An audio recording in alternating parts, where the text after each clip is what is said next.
Now, as Prime Minister, I've made it clear time and again, Israel will never allow those who call for our annihilation to develop the means to achieve that goal. Tonight, Israel backs those words with action. We struck at the heart of Iran's nuclear enrichment program. We struck at the heart of Iran's nuclear weaponization program. We targeted Iran's main enrichment facility in Natanz. We targeted Iran's leading nuclear scientists working on the Iranian bomb. We also struck at the heart of Iran's ballistic missile program. आज वही रूस एक ऐसी सख्त चेतावनी दे रहा है जिसने पूरी दुनिया को चौंका दिया है। सालों तक रूस ने भारत को ताकतवर हथियार दिए, S-400 जैसी मिसाइल प्रणाली से लेकर टीनाबी भीष्म जैसे महाविनाशक टैंकों तक। यही वो हथियार हैं जो आज हमारी सीमाओं को दुश्मनों की साजिशों से सुरक्षित रखते हैं। लेकिन अब उसी रूस के लहजे में सख्ती है, और ये सख्ती सिर्फ भारत के लिए नहीं, अमेरिका और चीन के लिए भी एक साफ संदेश है। ये कोई सामान्य कूटनीतिक बयान नहीं, बल्कि एक भू राजनीतिक जाल का हिस्सा है, जहां हर देश अपनी चाल चल रहा है और भारत इस पूरे खेल का केंद्र बनता जा रहा है। भारत आज एक ऐसे मोड़ पर खड़ा है जहां उसे या तो झुकने को मजबूर किया जाएगा या फिर किसी बड़ी साजिश में घसीटने की कोशिश होगी। इस पूरी कहानी की शुरुआत होती है पहलगाम हमले से, एक ऐसा आतंकी हमला जिसने भारत को फिर एक बार सर्जिकल ऑपरेशन की ओर धकेल दिया। ऑपरेशन सिंदूर, जिसमें भारत ने आतंकियों को उनके गढ़ में घुसकर ढेर कर दिया। लेकिन इसके बाद पाकिस्तान ने पलटवार किया, और ये पलटवार अकेले का नहीं था। उसके पीछे खड़ा था चीन, पूरी राजनीतिक और कूटनीतिक ताकत के साथ, और उसके साथ थे तुर्की और अजरबैजान जैसे देश जो इस नए गठबंधन का चेहरा बनने लगे हैं। लेकिन सबकी निगाहें एक ही देश पर टिकी थी, चीन पर, क्योंकि इस बार चीन ने पाकिस्तान की ओरदारी सिर्फ चुपचाप नहीं बल्कि खुलकर की। अब सवाल ये उठता है कि रूस ने भारत को चेतावनी क्यों दी। रूसी विदेश मंत्री का बयान सामान्य राजनीतिक बयान नहीं था, ये एक कड़ा संदेश था। उन्होंने कहा कि अमेरिका एशिया में डिवाइड एंड रूल की रणनीति अपना रहा है। अमेरिका चाहता है कि भारत और चीन आमने सामने हो, ताकि दोनों का ध्यान आपसी टकराव में उलझा रहे और वह इस तनाव से अपना फायदा उठाए, चाहे वो हथियार बेचकर हो या एशिया में अपनी धाक जमाकर। रूस को यकीन है कि अमेरिका इंडो पैसिफिक शब्द का इस्तेमाल कर एशिया के नक्शे को दो हिस्सों में बांटना चाहता है, ताकि संघर्ष बढ़े और वह स्वयं निर्णायक शक्ति बना रहे। अब सवाल ये है, क्या भारत इस वैश्विक बिसात का मोहरा बन रहा है, या फिर अब समय आ गया है कि हम अपने हितों को बिल्कुल स्पष्ट कर दें? इसकी पूरी परतों को हम इस वीडियो में खोलेंगे, लेकिन आगे बढ़ने से पहले वीडियो को लाइक करें, चैनल को सब्सक्राइब करें और जुड़ जाएं उस आवाज से जो सच्चाई को बिना डर के सामने लाती है। हाल ही में अमेरिका ने चीन पर 145% तक का टैरिफ लगा दिया। नतीजा ये हुआ कि चीन से अमेरिका सामान भेजना लगभग नामुमकिन हो गया। उसके कंटेनर बंदरगाहों पर सड़ने लगे, फैक्ट्रियों में माल जमा होता गया, और ठीक तभी भारत ने वो बाजार हथिया लिया जिस पर सालों से चीन का एक छित्र राज्य था। भारत ने मौका देखा नहीं, सीधा पकड़ लिया। लेकिन यही काम अमेरिका को बुरी तरह चुभ गया। उसे उम्मीद नहीं थी कि भारत इतनी तेजी से उसके ही खेल में उसे मात दे देगा। भारत ने न सिर्फ ट्रेड में बल्कि हथियार निर्यात में भी ऐसी छलांग मारी कि दुनिया चौंक गई। 650 करोड़ से सीधा 5000 करोड़ रुपए तक का उछाल। और ये सब उस वक्त हुआ जब भारत ने रूस से अपने रिश्ते भी मजबूती से बनाए रखे। फिर आया वो मोड़ जब अमेरिका को एहसास हुआ कि भारत अब कोई उभरता हुआ खिलाड़ी नहीं, बल्कि हथियार बाजार में एक नई चुनौती बन चुका है। और तभी अमेरिका का चेहरा बदल गया।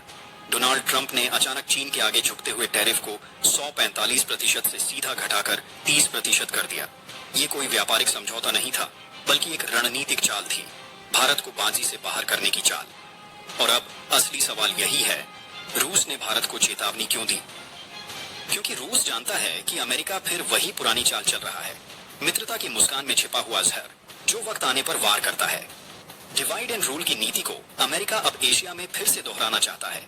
भारत और चीन को आपस में उलझाकर खुद तमाशा देखने और फायदा उठाने की तैयारी में है। याद है जब डोनाल्ड ट्रंप ने भारत पाकिस्तान के बीच सीज फायर का श्रेय खुद ले लिया था और फिर मिडिल ईस्ट से लौटते ही अपने ही बयान से पलट गए थे? यही है अमेरिका का असली चेहरा, जिसे समझ पाना जितना मुश्किल है, उस पर भरोसा करना उससे कहीं ज्यादा खतरनाक। अब जरा नजर डालिए ब्रिक्स पर। जब भारत, चीन और रूस मिलकर डॉलर की बादशाहत को चुनौती देने की बात करते हैं तो अमेरिका की नींद उड़ जाती है, क्योंकि यही वो कदम है जो उसकी आर्थिक साम्राज्यवादी ताकत को सीधा झटका देता है। एक साम्राज्यवादी ताकत को सीधा झटका देता है। और जब ब्रिक्स में इस दिशा में असली हलचल शुरू हुई तो अमेरिका ने दबाव बनाना शुरू कर दिया। मजबूरन भारत को थोड़ी देर के लिए एक कदम पीछे हटना पड़ा, पर वो एक रणनीतिक चुप्पी थी, कोई हार नहीं। अब वक्त बदल चुका है। अमेरिका की मंशा अब किसी पर्दे में नहीं छुपी।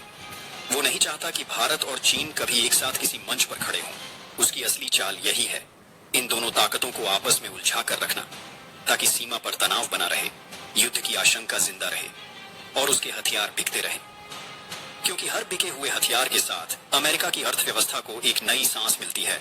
यही है उस दोस्ती की हकीकत जो मुस्कान के पीछे साजिश छुपाकर चलती है। जब ट्रंप मिडिल ईस्ट पहुंचे थे तो उन्होंने ईरान का डर दिखाया और उसी डर की आड़ में सऊदी अरब, यूएई और कतर को अरबों डॉलर के हथियार सौदों में बांध दिया। ये सिर्फ डील नहीं थी, ये एक स्क्रिप्ट थी और अब वही स्क्रिप्ट भारत और चीन के लिए तैयार की जा रही है। अमेरिका अच्छी तरह जानता है कि भारत की 6.5% जीडीपी ग्रोथ उसे एक उभरती हुई महाशक्ति बना रही है और अगर भारत, चीन और रूस एक मंच पर एकजुट हो गए तो ये गठबंधन पूरी वैश्विक सत्ता संरचना को हिला सकता है। अमेरिका को इसका डर है और इतिहास इसका गवाह है। जब अफगानिस्तान में यूएसएसआर से लड़ाई थी तब अमेरिका ने आतंकवाद को हथियार बनाया। जब सीरिया में बशर अल असद को गिराना था तब उसने चरमपंथी गुटों को समर्थन दिया और जब वही आतंकी उसके एजेंडे के काम आए तो उन्हें ही गले लगा लिया। लेकिन जैसे ही रूस ने सीरिया से अपनी सैन्य ताकत हटाई, सीरिया की सत्ता हिल गई और वहीं से अमेरिका की असली रणनीति सामने आई, राज करो लेकिन पहले टुकड़ों में बांटकर। अब रूस भारत को साफ चेतावनी दे रहा है, सावधान रहो। आज जो अमेरिका दोस्ती का हाथ बढ़ाए खड़ा है, कल वही तुम्हारे दुश्मनों के साथ कदम से कदम मिलाता नजर आएगा। भारत अब एक ऐसे चौराहे पर खड़ा है जहां उसे तय करना है कूटनीति के नाम पर कब तक अमेरिका के इशारों पर चलेगा। ये वक्त है निर्णायक फैसला लेने का। प्रधानमंत्री नरेंद्र मोदी को अब इन जटिल चालों की परतों को पहचानना होगा, क्योंकि एक बार अगर भारत अमेरिका के जाल में उलझ गया तो न सिर्फ भारत की स्वतंत्र नीति प्रभावित होगी बल्कि पूरे दक्षिण एशिया की दिशा बदल जाएगी। सवाल यही है, क्या हम फिर उसी पुराने चक्रव्यूह में फंसने जा रहे हैं या फिर एशिया में एक नया शक्ति संतुलन गढ़कर पूरी दुनिया को चौंका देंगे? अगर इस पूरी कहानी को ध्यान से देखा जाए तो इसमें छुपा है एक संकेत, एक ऐसा इशारा जिसे ज्यादातर देश अनदेखा कर देते हैं। ये सिर्फ रूस की चेतावनी नहीं है बल्कि भारत के लिए एक अवसर है, एक ऐसा मौका जहां से वो खुद को रणनीतिक ऊंचाइयों पर स्थापित कर सकता है। रूस अच्छी तरह समझता है कि अमेरिका अब भारत को एक मोहरे से ज्यादा कुछ नहीं मानता, एक ऐसा प्यादा जिसे जरूरत के हिसाब से आगे बढ़ा दिया जाए और वक्त पड़ने पर बलि चढ़ा दिया जाए।